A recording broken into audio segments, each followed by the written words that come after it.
भारत लगभग last 5 decade से aircraft carriers को ऑपरेट कर रहा है, लेकिन आईएनएस विक्रांत भारत का पहला इंडिजिनियस एयरक्राफ्ट कैरियर है। ये एक made in India and made for India war machine है और इसका 76% पार्ट्स एंड कंपोनेंट्स भारत में ही बनाया गया है। आईएनएस विक्रांत इंडियन नेवी को 15 अगस्त को कमीशन कर दिया जाएगा और आईएनएस विक्रमादित्य के साथ मिलकर भारत के तट रेखा को और भी सुरक्षित करेगा। लेकिन दोस्तों, क्या आप जानते हैं कि आईएनएस विक्रांत, जो कि पूरी तरह इंडिया का स्वदेशी एयरक्राफ्ट कैरियर है, फिर भी क्यों आईएनएस विक्रांत का ये पुनर्जन्म कहा जाता है? अगर नहीं जानते तो आइए मिलकर जानते हैं आईएनएस विक्रांत का पूर्व जन्म के बारे में।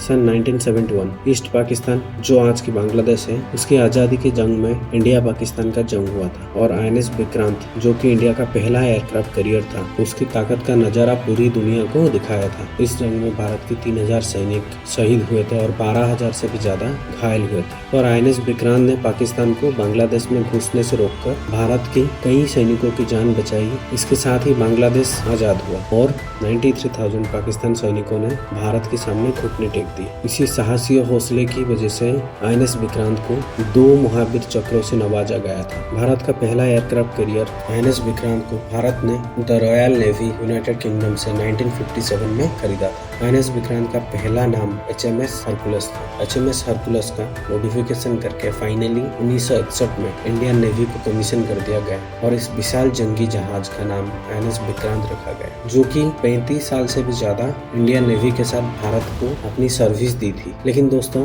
3 जनवरी 1997 को आईएनएस विक्रांत को डिकमीशन कर दिया गया। वहीं दोस्तों, भारत का पहला इंडिजिनियस एयरक्राफ्ट कैरियर को 28 जुलाई को कोचिन शिपयार्ड ने इंडियन नेवी को हैंडओवर कर दिया और आने वाला 15 अगस्त को ये विशाल जंगी जहाज को इंडियन नेवी की वेडे में शामिल कर दिया जाएगा। 1971 में भारत का पहला एयरक्राफ्ट कैरियर का वीरता को देखते हुए इस स्वदेशी एयरक्राफ्ट कैरियर का नाम भी आईएनएस विक्रांत रखा गया। दोस्तों, ये रही आईएनएस विक्रांत के पूर्व जन्म के बारे में। आइए जानते हैं आईएनएस विक्रांत के नए वर्जन के बारे में। आईएनएस विक्रांत की डिस्प्लेसमेंट क्षमता लगभग 45,000 मैट्रिक टन है। वहीं जहाज की लंबाई 262 मीटर और चौड़ाई 62 मीटर है। इसमें 37,500 टन का रैम लगाया गया है। ये कैरियर 36 से 40 एयरक्राफ्ट को ले जाने की क्षमता रखता है, जिसमें कि MiG-29 के fighter aircraft, KA-31 military helicopter, HAL ध्रुव जैसे यूटिलिटी हेलीकॉप्टर शामिल है। वहीं दोस्तों, इस कैरियर टोटल 88 मेगावाट बिजली की 4 टरबाइन द्वारा संचालित है और इसकी मैक्सिमम स्पीड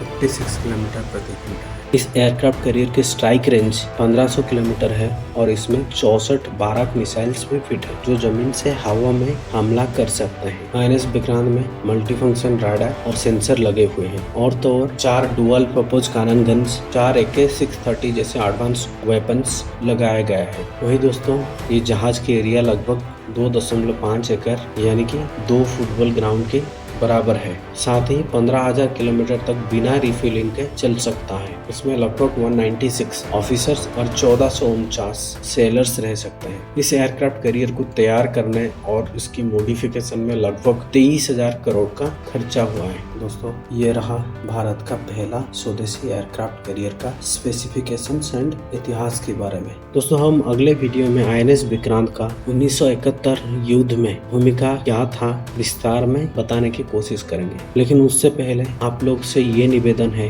कि आप इस वीडियो को भरपूर प्यार दें ताकि हमें और भी मोटिवेशन मिल पाए। आपका बहुत बहुत धन्यवाद।